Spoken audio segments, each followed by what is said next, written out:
ವಿಜೇಂದ್ರನ ಬದಲಿ ಮಾಡಬೇಕಿದ್ರೆ ಸೆಪ್ಟೆಂಬರ್ ವರೆಗೆ ಅಕ್ಟೋಬರ್ ಆದ ನಂತರ ಅವರಿಗೆ ನೋಡ್ರಿ ಈ ಬಗ್ಗೆ ನಮ್ಮ ಸಂಪೂರ್ಣ ಮಾಹಿತಿ ಇಲ್ಲ. ಆದರೆ ವಿಜೇಂದ್ರ ರಾಜ್ಯಾಧ್ಯಕ್ಷ ಆದಮೇಲೆ ಭಾಳ ಒಳ್ಳೆ ಆಕ್ಟಿವಿಟಿ ಆಗಿದೆ. ವಿಜೇಂದ್ರ ಅಧ್ಯಕ್ಷ ಆದಮೇಲೆ ಎಲ್ಲ ಜಿಲ್ಲಾ ಓಡಾಡಿ ಹೋಗಿ ವಿಸಿಟ್ ಮಾಡಿ ಕಾರ್ಯಕರ್ತ ಅವೇರ್ನೆಸ್ ಮಾಡಿ ಅವರು ಯಂಗ್ ಡೈನಿಂಗ್ ಲೀಡರ್ ಇದೆ. ಅದಕ್ಕಾಗಿ ನಾನು ಬೇರೆ ಮಾತಾಡಲ್ಲ, ಬಟ್ ವಿಜೇಂದ್ರ ಇದ್ರೆ ಓಕೆ. ಅಕ್ಟೋಬರ್ ಆದ ಚೇಂಜ್ ಆಗ್ಬೋದಾ ಹೇಗೆ ನೋಡ್ರಿ ಈ ಇಲ್ಲ ನಮ್ಮ ಹೈಕಮಾಂಡ್ ನಮ್ಮ ಪಾರ್ಟಿ ಇದೆ, ನಮ್ಮ ಪಾರ್ಟಿ ಒಂದು ಸಿಸ್ಟಮ್ ಇದೆ. ಒನ್ ಟೈಮ್ ಡಿಕ್ಲೇರ್ ಮಾಡಿದ್ರೆ ಡಿಸಿಷನ್ ಅವನ ನಮ್ಮ ಪಾರ್ಟಿ ಭಾರತೀಯ ಪಾರ್ಟಿ ಕಾರ್ಯಕರ್ತ ಪಾರ್ಟಿ ಇದೆ, ಬೇರೆ ಕಾಂಗ್ರೆಸ್ ಥರ ಪಾರ್ಟಿ ಇಲ್ಲ, ಈ ಮನಿ ಪಾರ್ಟಿ ಇಲ್ಲ, ಈ ಕಾರ್ಯಕರ್ತ ಪಾರ್ಟಿ ಇದೆ. ಕಾರ್ಯಕರ್ತ ಪಾರ್ಟಿನಲ್ಲಿ ನಮ್ಮ ಒನ್ ಟೈಮ್ ಡಿಕ್ಲೇರ್ ಆದರೆ ಚೇಂಜ್ ಆಗಲ್ಲ.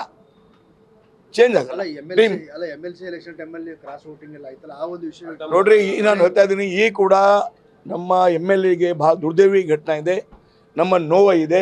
ಅದಕ್ಕಾಗಿ ನಿನ್ನೆ ಕೂಡ ಹೇಳ್ತೀನಿ, ಈಗ ಹೇಳ್ತಾ ಇದ್ದೀನಿ, ಈ ಬಗ್ಗೆ ಸಂಪೂರ್ಣ ತನಿಖೆ ಆಗಲಿ. ಯಾವ ತಪ್ಪು ಮಾಡಿದಾರ ಕ್ರಮ ತಗೋಬೇಕು. ಆಮೇಲೆ ಅವ್ರಿಗೆ ಏನು ಇನ್ಕ್ವೈರಿ ಸಾಬೀತಾದರೆ ಪಾರ್ಟಿಯಿಂದ ಉಚ್ಚಾಟನೆ ಮಾಡಬೇಕು. ನಾನು ತಮ್ಮ ಮುಖಾಂತರ ರಾಜ್ಯಾಧ್ಯಕ್ಷಗೆ ವಿನಂತಿ ಮಾಡ್ತೀನಿ.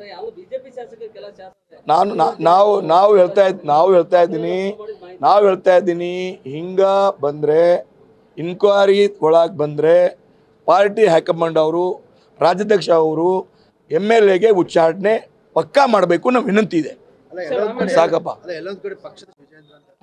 ಇಲ್ಲ ಈ ಥರ ಇಲ್ಲ ನೋಡ್ರಿ, ಈ ಥರ ಇಲ್ಲ. ತಮ್ಮ ಒಳಗೆ ಏನಿರ್ತಾ ಇದೆ ಯಾರು ಗೊತ್ತಾಗುತ್ತೆ?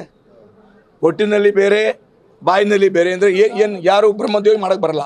ಕೇವಲ ಈ ಶ್ರೀಪ ಅಪಾದನೆ ಈ ಬ್ರಹ್ಮ ಮಾಡಕ್ಕೆ ಬರಲ್ಲ. ಸಾಕು